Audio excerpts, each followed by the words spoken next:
चलो अपने पास मान लो इस प्रकार का कोई मैटर है। ठीक है, अब इसको अपन हेडिंग वन कैसे बनाएंगे बताओ जरा। होम टैब में जाकर हेडिंग वन है ना, उसके बाद बाकी की चीज़ें हेडिंग टू में आ जाएगी क्योंकि ये सेम चीज़ है। उसके बाद और कुछ चीज़ होगी तो वो किस में आ जाएगी, हेडिंग थ्री में आ जाएगी। तो ऐसे अपन देते बन जाएगा। ठीक है, इस प्रकार से अपन इसको दे देते हैं सभी को। चलो ये हो गई हमारी हेडिंग टू। अगर इसके अंडर में भी कुछ चीज़ है, जैसे मान लो उदाहरण के लिए क्या है, types of computer. Types of computer में मेन फ्रेम है या फिर या एनालॉग कंप्यूटर है, जो भी है, तो वो कौन सी हेडिंग में जाएंगे, हेडिंग थ्री में। उसके अंदर कुछ और सब टॉपिक है, कहाँ जाएंगे, हेडिंग फोर में। अब मान लो ये वाला टेक्स्ट आपका ये कैसा है, बॉडी टेक्स्ट है। बॉडी टेक्स्ट का मतलब समझ रहे हैं ना, मतलब नॉर्मल टेक्स्ट। नॉर्मल टेक्स्ट जिसकी किसी भी प्रकार की फॉर्मेटिंग ना हो। ठीक है, तो इसे बोल देते हैं नॉर्मल टेक्स्ट। देखो ऑलरेडी स्टाइल बनी हुई है। उदाहरण के लिए कि कोई व्यक्ति आके इसमें छेड़खानी कर देता है, कलर वगैरह कर देता है, देखो इस प्रकार से बोल्ड कर देता है, अंडरलाइन। अब ये नॉर्मल टेक्स्ट बचा क्या, नहीं। तो हम उतनी फॉर्मेटिंग हटाएंगे तो हमको पता ही नहीं चल देगा कौन कौन सी फॉर्मेटिंग हटाना। सीधे जाओ नॉर्मल पर क्लिक कर दो, तो देखो क्या हो गया, पूरी फॉर्मेटिंग हट गई।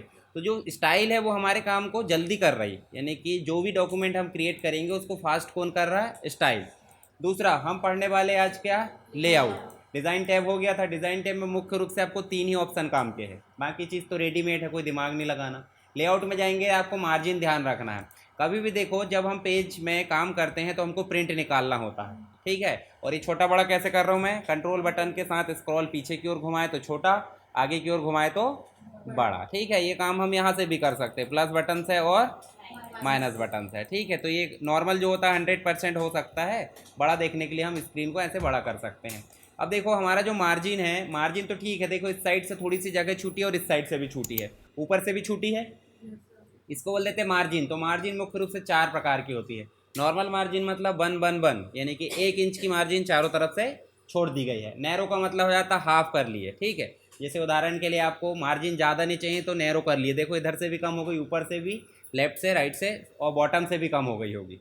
और अगर अपन कर देते हैं मार्जिन को नॉर्मल, ज़्यादातर नॉर्मली यूज़ करते हैं। नॉर्मल क्यों करते हैं, क्योंकि देखो लेफ्ट साइड में बाइंडिंग के लिए छूट जाती जगह, राइट साइड में कुछ लिखना है, नोट्स वगैरह जो भी देना है तो उसके लिए कम ज़्यादा हम कर सकते हैं। देखो यहाँ पे और दिया, मॉडरेट दिया है। टॉप और बॉटम में 1 1 इंच की, और आपको लेफ़्ट राइट में सेम मिल जाएगी। वाइड में आपकी देखो क्या मिलेगी, लेफ़्ट से ज़्यादा, राइट से भी ज़्यादा, बॉटम और टॉप से सेम।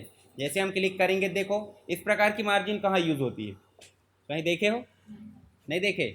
आप देखो, आप लॉ की पढ़ाई कर रहे हो तो कोर्ट वाले जो कागज़ आते हैं ग्रीन वाले, है ना, स्टाम्प पेपर निकलता, कुछ भी निकले, मान लो नोट शीट आपने बनाए, कुछ भी बनाए, तो आप नोटरी कराओगे साइड में या फिर सिग्नेचर कराओगे, तो किसके लिए छूटी गई जगह है, कोर्ट वाले पेपर के लिए। लीगल पेज में काम होता है ना, लीगल, लीगल मतलब समझ रहे हैं ना, लीगल का मतलब क्या हो जाता है, हाँ।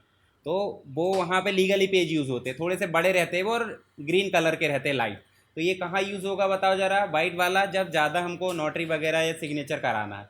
मिरर का मतलब हो जाता है टॉप और बॉटम की सेम है और इनसाइड आउटसाइड अलग अलग हो जाती है। और ये ऑफिस 2003 के लिए सबसे ज़्यादा उपयोगी है, नॉर्मल और नैरो। अब मुझे चाहिए कि ये बने बनाए फॉर्मेट दिख रहा है, बने बनाए फॉर्मेट नहीं चाहिए।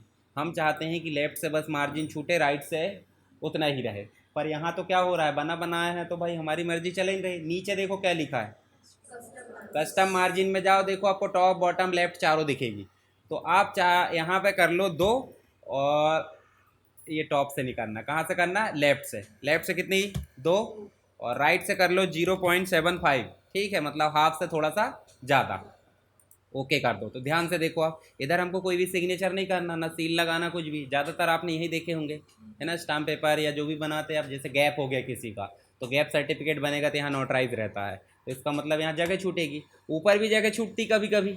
आजकल तो स्टाम्प पेपर इलेक्ट्रॉनिक आ गए हैं, प्रिंट निकालो काम हो जाता है। पहले आते थे अलग से, तो हमको उसमें प्रिंट निकालना होता था। कभी कभी अभी भी ज़रूरत पड़ सकती है कस्टम की, तो कस्टम में जाओ, टॉप वाली जो मार्जिन है उसको कर दो 3 या 4, जो भी करना है, 3 कर दो, 4 कर दो। जैसे मान लो मैं 4 कर देता हूँ, ओके करता हूँ, तो इतनी जगह हो गई स्टाम्प पेपर के लिए। यहाँ से आप लिखना चालू कर दो, होता है ना। ठीक है, तो अब फिर से इसको क्या कर दो, आप नॉर्मल कर दो यहीं से। ठीक, कस्टम बन जाएगा।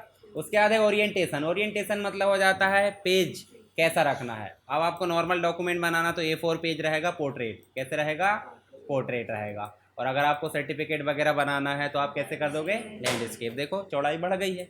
इसके बाद साइज़ तो आपको पता है, लीगल पेज निकालना दिया है, लीगल में हाइट बढ़ जाती है, विड्थ सेम रहती है, तो लीगल मतलब देखो ये देखो हो गए। तो ऐसे आपको अभी नॉर्मल काम करना तो हमेशा आप A4 ही रखना। उसके बाद होता है कॉलम। कॉलम का मतलब हो जाता है ये जो पेज है हमारा, इसको 2 कॉलम या 3 कॉलम में हम बांट सकते हैं। देखो इधर अलग और इधर अलग। जैसे कभी कभी रहता है ना लेफ्ट साइड से कुछ बताना है, उसके बारे में डिस्क्राइब करना है, तो इसके लिए हम कॉलम लेते हैं। तो कॉलम अलग अलग तरीके से ले सकते हैं, 3 कॉलम भी ले सकते हैं, 2 कॉलम भी। 1 कॉलम करो तो कोई भी कॉलम नहीं रहेगा। कभी कभी आपने देखा होगा ऐसे में, देखो लेफ्ट साइड में कीवर्ड लिखा है और इधर डिस्क्रिप्शन लिखा है, तो इसके लिए ये वाला लेते हैं। कभी कभी आपने देखा होगा यहाँ पे देखिए जो बहुत सारे डिटेल उसके बारे में एक कीवर्ड लिखना है, तो उसके लिए भी होता है। जैसे आपने देखा होगा ना, अनेक शब्दों के लिए एक शब्द पढ़े ना हिंदी में, वैसे के लिए, ठीक। तो ये होते कॉलम। आप चाहते इसके बीच में लाइन भी आए, तो लाइन आए उसके लिए देखो मोर कॉलम दिया। मोर कॉलम में जाकर सारे फॉर्मेट तो वैसे ही है, सिर्फ आपको बिटवीन लाइन को क्लिक कर देना है, ठीक है। ओके करो। देखो ये हमने ड्रॉ नहीं करे हैं, कायदे से हम ड्रॉ करते थे। देखो इंसर्ट में जाते थे, शेप में जाते थे, लाइन में जाते ड्रॉ, पर ये लाइन जो है आपकी ऑटोमेटिक आ गई है और जगह पे भी है। फिर से जाओगे लेआउट में, कॉलम में जाओगे, 1 कॉलम कर दोगे, कॉलम हट गए। अब देखो हम यहाँ एक काम और कर सकते हैं। मान लो पहला पेज आपका जो है कवर पेज है। कवर पेज मतलब क्या हो जाता है कि जो बुक की पूरी रूपरेखा या चेहरा दिखाता है। उदाहरण के लिए आपकी शकल सूरत या जो भी आपका लुक दिख रहा है उसको देखकर ही समझ जाएंगे कि व्यक्ति कैसा है, तो उसी को कवर पेज बोला जा रहा है। तो कवर पेज हम कैसे डिज़ाइन करते हैं, जो देखने में उसकी मीनिंग निकाले डॉक्यूमेंट की। अब अंदर से हम बहुत अच्छे और बाहर खड़ूस दिख रहे हैं, तो कवर पेज क्या है हमारा, दिख रहा है ना, तो उससे वो पूरी मानसिकता बन लेगा। तो कवर पेज वैसे ही रखो जैसे आप हो। जैसे कि मान लो फंडामेंटल्स ऑफ कंप्यूटर हम रख रहे हैं, तो कवर पेज हमको उसके हिसाब से कंप्यूटर का डिज़ाइन वगैरह या नाम जो भी लिखना है, तो कवर पेज लिखना है। उसके लिए हम क्या करेंगे, यहाँ देखो इस वाले फंडामेंटल्स ऑफ कंप्यूटर को यही रहने देंगे, बाकी इंट्रोडक्शन से नेक्स्ट लाइन में जाएंगे जाएंगे तो नेक्स्ट लाइन में सीधे जाना, तो यहाँ कर्सर रखो, नेक्स्ट लाइन नहीं नेक्स्ट पेज में। देखो हम एंटर करते जाएंगे एक एक करके, देखो बहुत देर लगेगी, तो ऐसा नहीं करते, हम सीधे जाएंगे ब्रेक में और देखो लिखा पेज। जैसे हम पेज पे क्लिक करेंगे तो देखो नेक्स्ट पेज में चले गए अपन, ठीक है। ये देखो ये एक पेज पूरा खाली होगा। अब यहाँ पिक्चर वगैरह सेट कर दो, जो भी डिज़ाइन बनाना बना सकते हैं, बनाते बन जाएगा ना इंसर्ट में डिज़ाइन का उपयोग करके। रेडीमेड भी आते हैं कवर पेज, पर रेडीमेड काम नहीं करना हमको, ये पेज ब्रेक होता है। इसके बाद हम लाइन नंबर भी दे सकते हैं, जैसे अच्छा ये देखो इधर से कटा फटा क्यों आ रहा है, कम ज़्यादा। अलाइनमेंट, होम टैब में जाएंगे और क्या करेंगे, जस्टिफाई। पैराग्राफ कभी भी किस फॉर्मेट में रहेगा, और अगर आपको साइड हेडिंग वगैरह दर्शाना तो लेफ़्ट, मेन हेडिंग के लिए सेंटर, और कभी किसी के बारे में कुछ कोटेशन लिखना, मान लो ये किसी ने बोला है तो उसको राइट में लिखते हैं हमेशा, ठीक है। अच्छा इनके बीच में गैप बढ़ाना तो आपको पता है ना, ये देखो ये तो पता है। नॉर्मल जो रहता है मतलब 1.5 तक रह सकता है, देखो अच्छा दिख रहा है। अब ये कर दोगे देखो अजीब दिख रहा है, ज़्यादा ही जगह हो गया है, ठीक है। जैसे 2 भाइयों के बीच में थोड़ी सी दरार आती है, तीसरा व्यक्ति घुस जाता है, तो इसलिए दरार कितनी रहनी चाहिए, लिमिट में, ताकि तीसरा व्यक्ति आए तो घुसने की जगह ना मिले, ठीक है। चलो यहाँ चलें अपन लेआउट में, लेआउट में चलेंगे, इनके नंबर्स हम दे सकते हैं। लाइन को हमने सेलेक्ट करे और यहाँ देखो लाइन नंबर को कंटिन्यूअस कर दो। अब सेलेक्ट नहीं भी करोगे तो ऑटोमेटिक आ गया, ये देखो ये 1 नंबर यहाँ आ गया। जितने भी हमने लाइन लिखे उन सबकी लाइन को उनने कैलकुलेट कर दिया। देखो 100 लाइन हमने लिखे, 101 से लिखना चालू, परफेक्ट 100 लिखे देखो। चलो यहाँ चलो लाइन नंबर को क्या करो, फिर से नन कर दो। बाकी चीज़ें ध्यान नहीं देना है, अभी लाइन नंबर लाना देखना है। एक चीज़ और ध्यान दो, जैसे उदाहरण के लिए हमने पैराग्राफ लिखे, तो किसी किसी शब्द में देखना बड़ा शब्द रहता है तो आधा शब्द यहाँ आ जाता है और डैश लग के नीचे, हम भी करते हैं कॉपी में, करते हैं ना, आधा लिख दिए डैश लगाए और आगे, उसको बोल देते हैं हाइफेनेशन। क्या बोल देते हैं, हाइफेनेशन को ऑटोमेटिक रखो आप। अब देखना ध्यान से, यहाँ देखो ये देखो ये परफॉर्मेंस को उनने डैश लगा दिया और आगे आधा शब्द आ गया। देखो जहाँ जहाँ ज़रूरत होगी वहाँ उनने ला दिया होगा। देखो यहाँ पे डिपार्टमेंट, ये देखो डिपार्टमेंट्स, ये देखो यहाँ पे एडिशनल, इसके बाद देखो यूजिंग, जहाँ भी है। अगर इसको अपन नन कर देते हैं तो क्या होगा, या तो वो नीचे आएगा या तो ऊपर आएगा, दोनों में से कोई एक हो सकता है। तो हाइफिनेशन समझ गए, ऑटोमेटिक रखना है। एक चीज़ और देखो, हम यहाँ पे है पहले पैराग्राफ में, पहले पैराग्राफ में देखना, जब भी आपको कोई बोलता है कि भाई पैराग्राफ चेंज करके लिखो, तो क्या करते हैं आप, दूसरी लाइन में जाते हो और थोड़ा सा गैप देते हो और फिर लिखना चालू करते, कि डायरेक्ट ऐसे लिख देते हो, नहीं ना। या तो पूरा को पूरा पैराग्राफ आप इधर खिसका के लिखोगे, दो ही कंडीशन हो सकती हैं। तो पूरा पैराग्राफ खिसकाते उसे बोल देते हैं लेफ्ट इंडेंट। देखो अब राइट से भी खिसका सकते हैं, तो उसे बोल देते हैं राइट इंडेंट। देखो इंडेंट मतलब हो जाता है स्पेस देना, ठीक है, इंडेंटेशन। तो ये कम ज़्यादा रख सकते हैं, देखो ये देखो अपनी ज़रूरत के हिसाब से रख सकते हैं इसको। जैसे मान लो ये देखो, अभी अपन ऐसे माइनस करेंगे तो कहाँ से आ रहा है ये, अब यहाँ से अच्छा नहीं लग रहा, लग रहा है क्या? नहीं। तो हम चाहते हैं इसको नॉर्मल 0.3 तक रखें। देखो इंट्रोडक्शन से आ रहा, अब लग रहा थोड़ा सा स्टैंडर्ड। हेडिंग का लेवल इधर हो गया और पैराग्राफ अलग हो गया। तो इसके लिए हम इंडेंट उपयोग करते हैं। तो इंडेंटेशन राइट से उपयोग करना ज़्यादा उचित तो नहीं रहता, पर हम रख सकते हैं। ये देखो हमने इधर इसको माइनस कर दिए।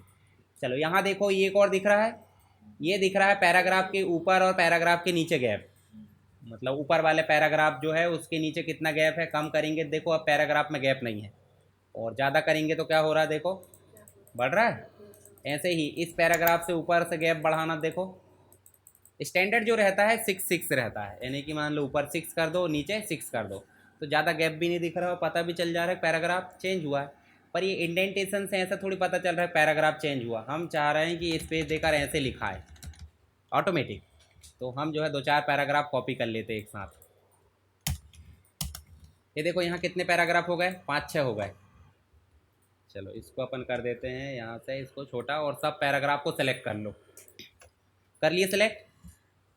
देखो यहाँ पे आपको ये तो समझ में आ गया, लेफ्ट और राइट इंडेंट और बिफोर और आफ्टर। इसके साइड में एक बटन दिख रही है, देखो छोटी सी, देखो बहुत सारी जगह दिखती होगी। होम में जाओगे तो होम में दिख रही, देखो दिख रही है ये। इसको बोल देते हैं डायलॉग लॉन्चर। क्या बोल देते हैं? अभी हम पीछे वाले के नहीं देखेंगे, यहाँ का इसलिए देख रहे ज़रूरत है। पैराग्राफ में जाएंगे और डायलॉग लॉन्चर पर क्लिक करेंगे। डायलॉग लॉन्चर मतलब डायलॉग बॉक्स, समझ गए? छोटी सी विंडो आ रही है, इसको बोल देते हैं डायलॉग बॉक्स। इसी को लॉन्च करने वाली बटन को क्या बोल रहा है? Dialog launcher. अब यहाँ ज़्यादा चीज़ें हमको ध्यान नहीं देना है, अलाइनमेंट तो आपको पता होगा, जो उधर बटन में थे यहाँ पे ऑप्शन में आ गए। ऐसे लेफ्ट इंडेंट राइट इंडेंट पता चल गया, बिफोर आफ्टर अभी देखे हैं, लाइन गैप भी आपको पता होगा, है ना? तो बस हमारा बचा क्या है, स्पेशल वाला डायलॉग बॉक्स। ये है एग्ज़ाम में बनाने के लिए यही बनाना पड़ता है।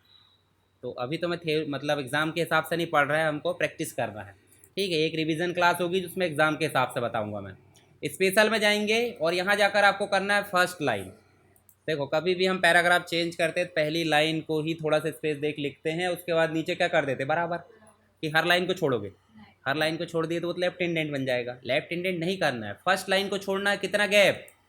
जितना भी आपको रखना है भाई, 0.5 रख लो, 1 रख लो। 0.5 आपका स्पेशल है, मतलब स्टैंडर्ड बोल सकते हो उसे, और ओके कर दो। ये वाले लाइन को आप कर दो नॉर्मल, जो भी रखना है सेलेक्ट कर लिए, सिंगल लाइन कर दो या फिर 1.5 लाइन कर दो, ओके करो। तो देखो ज़रा, हमने एक एक को नहीं दिए हैं, सब एक साथ हो गया। कैसे हुआ बताओ ज़रा। डायलॉग लॉन्चर में गए और आपको फर्स्ट लाइन सेलेक्ट करना है। 0.5 की जगह आप ज़्यादा भी दे सकते हैं, आपकी मर्जी। ज़्यादा दोगे तो अच्छा लगेगा क्या, वो बड़े टेक्स्ट में काम करेगा। तो ये हो गया। अब ऐसे ही हम एक काम और कर सकते हैं। कैसे? उदाहरण के लिए हमने यहाँ लिख दिए क्या, इंट्रोडक्शन। अभी है नहीं वो इंट्रोडक्शन, पर अपन लिख रहा है, ठीक है। इसको अपन बोल्ड भी तो कर देंगे, Ctrl+B से। ये क्या हो गया उसकी, ये डेफिनेशन हो गई समझो, और इसको भी कर दो बोल्ड। अच्छा अंडरलाइन भी तो कर सकते, Ctrl+U, और डेफिनेशन को भी Ctrl+U। ये काम करना तो कहाँ जाएंगे अपन, होम में देखो बोल्ड इटैलिक अंडरलाइन दिया। अब ये दोनों पैराग्राफ है, हम चाह रहे हैं कि डेफिनेशन हट के दिखे और पैराग्राफ हट के दिखे। तो उसके लिए हम क्या करेंगे, फिर से जाएंगे पैराग्राफ, और यहाँ फर्स्ट लाइन की जगह क्या सेलेक्ट करेंगे, हैंगिंग का मतलब समझते हैं कि नहीं, हैंगर समझते हैं कि नहीं, टांग दिए, ठीक है। तो ऐसे ही हम जो है टांग देना चाह रहा है। कैसे? जैसे उदाहरण के लिए हमने इसको थोड़ा सा ये 0.9 कर दिए। ध्यान से देखो हेडिंग अलग ही दिख रहे, पैराग्राफ अलग दिख रहा है। तो इस हेडिंग के कारण ये सभी टंगा हुआ है, इसलिए उसे क्या बोल रहा है, हैंगिंग इंडेंट, ठीक है। डेफिनेशन के कारण ये टंगा हुआ। हम कभी कभी एग्ज़ाम देते होंगे तो यही पैटर्न अपनाते हैं, है ना, पेज भरने के लिए।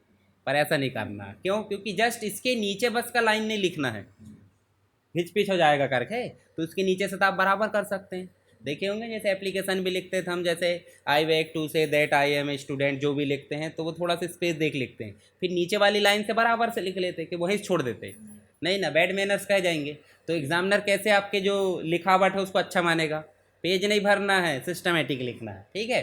तो भले ही पेज भरे ना भरे, पर अगर सही चीज़ें लिखे तो नंबर तो मिलने वाले हैं। तो आपको हैंगिंग इंडेंट और फर्स्ट लाइन इंडेंट समझ में आया। देखो लेआउट में जाएंगे पैराग्राफ में, और ये काम आपको यहाँ पे भी मिलेगा। पैराग्राफ में जाओगे, देखो यहाँ पे जाओगे तो ये डायलॉग बॉक्स मिल जाएगा, ठीक है। तो यहाँ देखो लेआउट में गए, तो ये तो अलाइनमेंट तो समझ गए। ये हेडिंग लेबल है। हेडिंग लेबल मतलब समझ रहे हैं, ये देखो हेडिंग लेबल दिख रहा है। तो हेडिंग लेबल 1 2 3 4 5 में दिखाना, अभी हमको ज़्यादा लोड नहीं लेना, बस हेडिंग लेबल के लिए होता है वो। बाकी लेफ्ट इंडेंट राइट इंडेंट है ना, before after, line spacing, special में फर्स्ट लाइन, हैंगिंग इंडेंट, समझ गए। चलो ये प्रीव्यू है। प्रीव्यू मतलब समझ रहे, जो हम काम कर रहे हैं वो दिखाता है। चलो ये हो गया अपना, इसको क्लोज करो। अब ध्यान से देखो, हम पिक्चर लाते थे कि नहीं लाते थे? पिक्चर कहाँ से लाते थे? पिक्चर में गए, दिस डिवाइस में गए, यहाँ डाउनलोड में गए, हमने पिक्चर सेलेक्ट करी ये वाली और ओके कर दी। अभी पिक्चर बड़ी आई है तो इसको हम क्या करेंगे, छोटे करने के बाद हम फिर से देखो ये ऑप्शन यहाँ पे मिल रहा है, पर हमको देखो अभी लेआउट में जाएंगे तो भी ऑप्शन मिल रहा है, समझ गए। मतलब इस पैराग्राफ में हम इस पिक्चर की पोजीशन क्या रखना चाहते हैं, मान लो हम रखना चाहते हैं लैपटॉप, तो अब अपने हिसाब से ऐसे सेट कर दो, समझ गए। अब ये रैप टेक्स्ट का मतलब हो जाता है कि भाई पिक्चर को बॉटम में रखना है, आफ्टर में रखना है या फ्रंट में, जैसे भी रखना है, देखो आसपास कैसे मेंटेन करना है। ज़्यादातर स्क्वायर उपयोग होता है। अगर हमको वाटर मार्क टाइप की फीलिंग रखना है तो आप बिहाइंड टेक्स्ट कर दो। और टेक्स्ट को पीछे रखने वाला काम तो बहुत कम करते हैं अपन, टेक्स्ट ही छुप गया क्या मतलब का पैराग्राफ। तो ये काम तो हो सकता है, पर ये काम नहीं हो सकता है। अब ये काम कब होगा, जब मान लो 4 5 पिक्चर है और एक के ऊपर एक के ऊपर एक जमाना चाह रहे हो, उसके लिए हो सकता है। चलो अभी कर देते हैं स्क्वायर। एक काम और, जैसे हम यहाँ पे शेप लाते हैं, चलो शेप ले आते, हमने लाए, एक ले आए अपन ने रेक्टेंगल, ठीक है, फिर से गए इंसर्ट में, एक ले आए अपन ने सर्कल, सर्कल का कलर जो है अलग कर दो। फिर अपन इंसर्ट में गए, एक शेप और ले आओ, राउंडेड रेक्टेंगल, राउंडेड मतलब जिसके कॉर्नर नुकीले ना हो। चलो यहाँ से इसका कलर चेंज कर दो। 3 है हमारे पास में शेप। अब इस शेप को नीचे ले जाना है तो हम इसमें लेआउट में ही जाएंगे, देखो सेंड टू, ये सेंड टू बैकवर्ड और सेंड टू बैक देखे थे अपन ने, ऊपर लाना देखे थे और नीचे भी। तो ये काम कहाँ मिला था, शेप में मिला था। देखो वही ऑप्शन कहाँ आ गया है, लेआउट में। भाई सेंड टू बैक करना है तो सीधे सेंड टू बैक करो, पीछे चला गया। और ब्रिंग टू फ्रंट करोगे तो क्या होगा, सामने आ जाएगा। एक एक करके पीछे ले जाना तो एक एक स्टेप फॉरवर्ड और बैकवर्ड, जो भी करना आपको। चलिए अभी हम सेलेक्ट करते हैं। सेलेक्ट करना या मेंटेन करने के लिए आपको सिलेक्शन पैन में जाना होता है, ये दिख रहा है। अब देखो यहाँ क्या क्या चीज़ लिए आपने, सब दिख रहा है। पिक्चर लिए, रेक्टेंगल 2 लिए, ओवल मतलब सर्कल लिए, और रेक्टेंगल राउंडेड वाला लिए, ठीक है। जैसे मान लो कोई चीज़ को नहीं दिखाना था, ऐसे आओ ऑफ कर दो, आँख बंद करे तो क्या हो जाता है, पूरी दुनिया हमको बुरा दिख रहा तो भी नहीं दिखता, यही होता है ना। तो आँख बंद करके देख लो, जैसे आँख बंद कब करना चाहिए, जो चीज़ हमको पसंद नहीं वहाँ कर लो बंद, जिसके लिए आप बोलना भी नहीं चाहते, तो आँख बंद कर लो, दिमाग भी ख़राब नहीं होगा। देखते रहोगे, घूरते रहोगे, अंदर दिमाग ख़राब करते रहोगे तो ऐसे में दिक्कत होगी। तो यहाँ देखो पिक्चर को हटाना, देखो पिक्चर हट गई, लाना तो ले आए। तो थोड़ा ग्राफिक्स के लिए काम करना सिलेक्शन पैन हो जाता है। अब यहाँ हमको जैसे इसको सेलेक्ट करें, इसको सेलेक्ट करने के बाद हम शिफ्ट बटन दबाएंगे, दूसरे को क्लिक करेंगे, फिर शिफ्ट बटन दबा कर रखेंगे, तीसरे को क्लिक करेंगे। देखो 3 सेलेक्ट हो गए, तीनों सेलेक्ट हो गए। उसके लिए हम कर सकते हैं ग्रुप। ग्रुप मतलब एक ही हो गए वो। अब जैसे मान लो अपन बना देते हैं ना ग्रुप 1, मतलब DCA क्लास का पूरा ग्रुप एक बना दिए, तो ग्रुप 1 को अपन ने बोले क्लास में चलो, तो एक एक को बुलाना पड़ेगा क्या, नहीं, ग्रुप 1 बोल लिए। ऐसे ही हम इसको जाकर क्या करेंगे, अनग्रुप, अब हो गया अलग अलग। अब इसके साथ ही हम अलाइन कर सकते हैं। अलाइन का मतलब हो जाता है, अब बताओ ये जो है रेक्टेंगल, बताओ एक उसकी अलाइन अलग है, जो शेप है सर्कल ऊपर पहुंच गया थोड़ा, और जो राउंडेड है वो कैसा पहुंच गया, नीचे आ गया। तो एक अलाइन में है क्या, तो एक अलाइन में नहीं है। उसके लिए हम करेंगे, देखो यहाँ पे मिडिल कर दो, तो मिडिल करेंगे, देखो अब बराबर में आ गए। कभी कभी हो जाते हैं ना, अपन से बनता नहीं है। इसके साथ ही अपन कर देते हैं अब ऐसे। अभी देखो अगर हम वर्टिकल में देखें तो एक अलाइन में नहीं है, तो इसके लिए फिर से अलाइनमेंट में जाओ और देखो सेंटर कर दो, तो देखो सेंटर होगा। और सबको एक साथ लाना है तो भाई मिडिल भी कर दो, सब एक साथ हो गए। तो ऐसे नहीं करना, पता ही नहीं चलेगा कहाँ गए। तो अलाइन समझ गए, अलाइन वो वाला मत समझना लेफ्ट राइट सेंटर, ये ग्राफिक्स के लिए होता है ना। यहाँ पे अलग अलग है, ज़रूरत नहीं पड़ती ज़्यादा। चलो रोटेट का मतलब ये देखो, ये घुमाना, और ये काम तो हम यहाँ से कर सकते हैं, ऊपर बटन दी है तो इसकी ज़रूरत क्या नहीं है ना। चलो यहाँ से पूरे ऑप्शन समझ गए, इधर भी समझ में आ गए। इनका उपयोग करके साथ में डिज़ाइन का उपयोग भी करना है, इंसर्ट का उपयोग करना है, और होम का, ये तो करना ही है।